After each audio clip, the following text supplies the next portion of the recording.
était une fois un temps béni, un ensemble de terres et de chansons que les années ne sont pas parvenues à étouffer jusqu'au silence. 10 petites années qui semblent avoir toujours été là alors qu'elles ont l'âge d'être de jeunes parents. Les années 80. Les années 1980. Et oui, bien qu'il y ait eu des années 80 depuis que notre calendrier existe, lorsque l'on évoque les 80s, on parle invariablement de la dernière décennie à avoir commencé par un 8. Que ce soit avec les démons de minuit ou The Final Countdown, que ce soit avec E.T. ou les Walkman, les années 80 véhiculent une imagerie et des pratiques qui leur sont propres. Imagerie et pratiques dont on pourrait croire qu'elles ne touchent que la tranche d'âge qui aurait connu cette époque de son vivant. On a l'habitude d'attribuer à cette dernière une mentalité malsaine, le besoin maladif de se replonger dans son propre passé, de ne s'intéresser qu'à ce qui a fait leurs jeunes années, pas la façon dont le monde était en dehors de leur foyer. Il y a même des réfractaires à cette culture qui conspuent ses adhérents en les affublant de sobriquets insultants tels que ringard, passéiste, relou, prosélytiste et le pire d'entre tous, adolescent.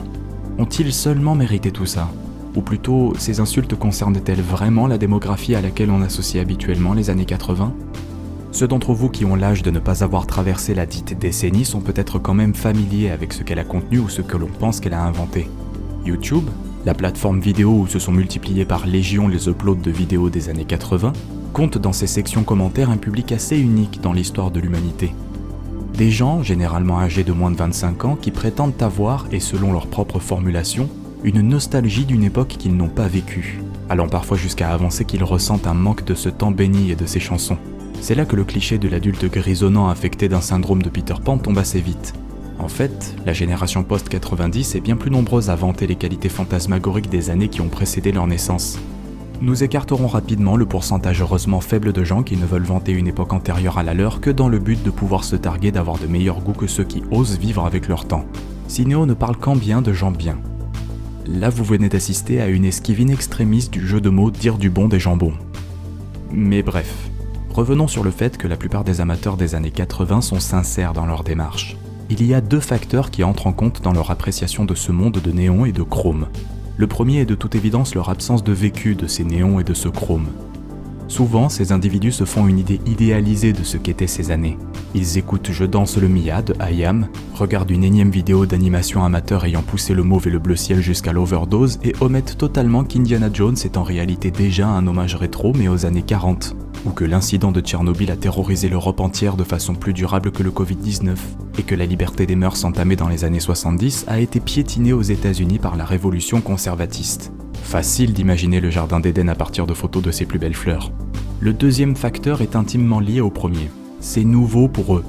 Cette culture du flashy excessif tranche drastiquement avec la recherche de sobriété qui a persisté durant toutes les années 2010 avec ses logos de films gris et ses habillages de chaînes télévisées rectangulaires sans relief. C'est nouveau et très différent.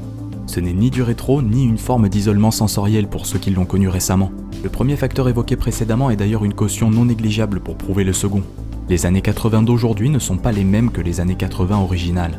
Le courant musical synthwave reproduit la sonorité des instrumentales aux synthétiseurs de chansons pop que personne n'écoutait sans les paroles mais qui, pour une nouvelle génération, sont devenus un intérêt sonore à part entière. L'éclairage au néon rose ou turquoise dans des salles de bain au carrelage blanc est l'apanage des sitcoms du début des années 90. Pas des films tournés en cinémascope au début des années 80. On filmait en pellicule 8 mm ou 16 mm noir et blanc et pas au caméscope VHS qui s'est démocratisé dans les foyers familiaux pendant la seconde moitié des années 80. Et puis, l'air de rien, le temps passe. Cela fait déjà 10 ans qu'on essaye de reprendre le style de Kavinsky et ses lunettes de soleil nocturnes. Les années 80 du monde réel appartiendront toujours à ceux qui les ont vécues. Mais la synthwave, la photographie à néon sur Instagram et les pullovers colorés de Romeo Elvis sont à vous les jeunes. Personne ne peut vous les enlever. Gardons le meilleur du réel passé et faisons du présent une réalité encore meilleure. Et chantez, chantez, chantez ce refrain qui vous plaît, et tapez, tapez, tapez si c'est votre façon d'aimer. D'ailleurs, envoyez du Mitch Murder à Cinéo en commentaire, il adore ça. And everything is alright, alright.